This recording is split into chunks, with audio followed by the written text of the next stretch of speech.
هلو يا حلوين. زي ما انا وعدتكم نزلت لكم الوصفه بتاعت الحمام الزيت. عندنا طبعا 5 اعشاب زي ما انتم شايفين. عندنا حبه البركه، عندنا الروزماري، عندنا القهوه سوري معلش الحلبه، عندنا القرنفل، عندنا ورق اللورة، وايه تاني، وزيت زيتون وزيت روزماري، وعندنا زيت الخروع، وطبعا الدرمه دي لا غنى عنها. طبعا انا كنت متكلمه معاكم عن الروزماري والفوائد بتاعته طبعا عشان ما نرغيش كتير، عشان انا كنت من ضمن برضو الناس اللي كل ما اتفرج على فيديو طويل اقعد اقول ايه ده الرغي ده مش عارفه ايه، بس والله بجد انا بحاول اوصل لكم كل حاجه والفايده بتاعتها علشان يعني ايه ما نرغيش على الفاضي يعني. طبعا انا كنت مكلماكم على الروزماري والفوائد بتاعته، والحلبه طبعا لا غنى عنها، بس الفرق هنا ان الحلبه هنحطها حصى زي ما هي بالحبه بتاعتها، مش هنقسمها شهر. هتتعتق شهر في البرطمان. تمام. طبعا الجديد علينا اللي هو حبة البركة دي، حاجة دي كنز. حبة البركة دي مضاد للفطريات والبكتيريا طبيعي، يعني لو عندك قشرة او فروة ملتهبة هتنضفها وهتخلي فروة نظيفة وشعر مش بيقع. تمام. بقى ايه ورق اللورة؟ ورق اللورة ده بينشط الفروة، بيدي ريحه حلوه جدا للزيوت عشان هنحط حلبه وقرنفل لوحدهم، طبعا ده هتبقى تقيله، فاللورة دي بيظبط الدنيا اللي احنا ايه بنعملها. طبعا عندنا القرنفل عن الملك، طبعا احنا كنا متكلمين عنه برضو القرنفل دوت ان هو في ماده الاوجينول دي بتحفز نمو الشعر وبتقلل التساقط من الجذور. تمام. زيوت بقى عندنا طبعا زيت الخروع. زيت الخروع ده فايدته ايه الاساسيه؟ ان هو بيتقل الشعرايه نفسها، يعني لو مثلا الشعرايه خفيفه او فيها فراغات هو هيملاها. كمان في حمض ريسينوليك، وده بيزود الدوره الدمويه في الفروه، فالبصيله هتتغذى اكتر. وطبعا ما ينفعش ان احنا نحطه لوحده علشان هو تقيل وهيكتم المسام. والله انا بحاول الخص يعني الفيديو، عشان كده لازم نخفف. طبعا زيت الروزماري دوت احنا برضو متكلمين عليه ان هو طبعا بديل المونوكسيديل، ونفس الماده بتاعه المونوكسيديل، بس احنا لو وقفناه مش هيقع. ده طبعا بيشتغل على البصيله النايمه وبيخلي الشعر يطول بسرعه. تمام. وما ينفعش برضو نحطه لوحده عشان ممكن يحرق، لازم نخفف. فاحنا بقى هنخففه بايه؟ بزيت الزيتون. زيت الزيتون ده بقى بيطري الشعر وبيقلل الهيشان وفيه فيتامين اي.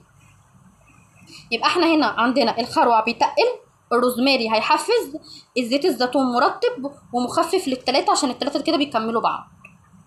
تمام. احنا هنا طبعا بقى جمعنا ما بين الزيوت اللي بتتقل وعندنا تحفيز يعني نمو وعندنا ترطيب. يعني الاعشاب هتوقف التساقط، هتنضف الفروة، هتنشط الدورة الدموية. كل ده هيبقى في برطمان واحد منقوع لمدة شهر كامل. تمام. يلا بينا نعمله مع بعض. اهم حاجه يا بنات البرطمان يكون ازاز وطبعا نضيف ومتعقم. اول حاجه هنحطها عندنا الروزماري معلقه كبيره كده حلوه اهو، بعديها حبه البركه معلقه كبيره برضو، القهوه الحلبه تبقى برضو معلقه كبيره كده حلوه، حبه قرنفل. تمام. ورق لورا حبه كده صغيرين.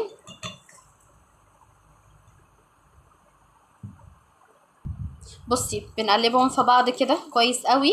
تمام. عشان كله يتجانس مع بعضه كده. بعدين هنجيب الخروع. بصي هو انا مش مكتره الخروع عشان الخروع تقيل قوي. تمام. انا عشان مش عايزاه يسد المسام بتاعه الشعرايه. روزماري نفس الفكره برضو. واخر حاجه عندي طبعا زيت الزيتون.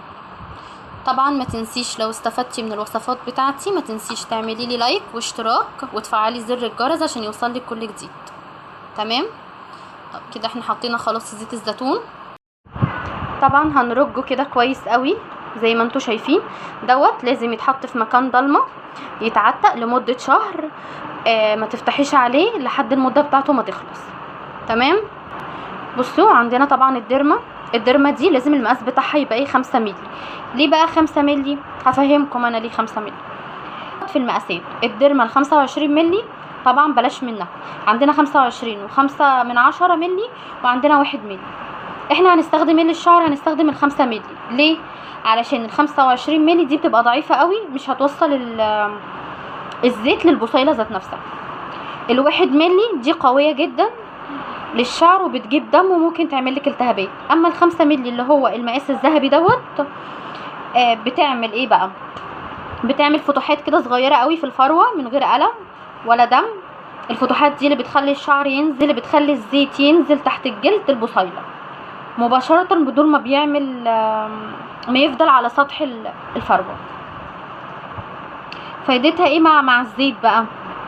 اول حاجه بتفتح القنوات المسام، تاني حاجه بتحفز الكولاجين اللي هي بتبني الخلايا، تالت حاجه بتصحي البصيله النايمه اللي هي بقالها سنين. لازم ان احنا نعقمها، شعرك يكون ناشف ونضيف. بنقسم ازاي بقى؟ استني. طبعا بالشكل ده زي ما انتوا شايفين كده، تمام. هي دي الديرما ديت فتح كده، بصوا الابر بتاعتها شايفينها؟ يا ريت تكون واضحه للكاميرا اهي. اهي الابر بتاعتها صغننه خالص، شايفين؟ تمام. بتقسمي شعرك خصل وبتدحرجي الديرما. بتيجي بتقسمي الفروه، بعدين هشرحها لكم على ايديا. ادي مثلا كده شعر، تمام. بنفضل رايحين جايين بتاع 4-5 مرات بالطول، وبعدين بالعرض في المكان اللي هو فيه فراغات 4-5 مرات، وبعدين مره كده ومره كده، تمام. بس خلي بالكم علشان ما تقطعوش شعركم بالراحه. وبعدين مش بنتكه جامد قوي، لا مش جامد، هو بالراحه يعني، يا دوبك تحسي بتنميل. يبقى اول حاجه بالطول كده زي ما انتوا شايفين كده، وبعدين بالعرض 4-5 مرات. انا بعملها الصراحه 10 مرات رايح جاي في الاماكن الفراغات، وساعات الصراحه بعملها في شعري كله. بقسم شعري، وفي التقسيمه بتاعه الشعر مش الشعر بيبقى متقسم كده، بفضل رايحه جايه رايحه جايه 4-5 مرات او 10 مرات.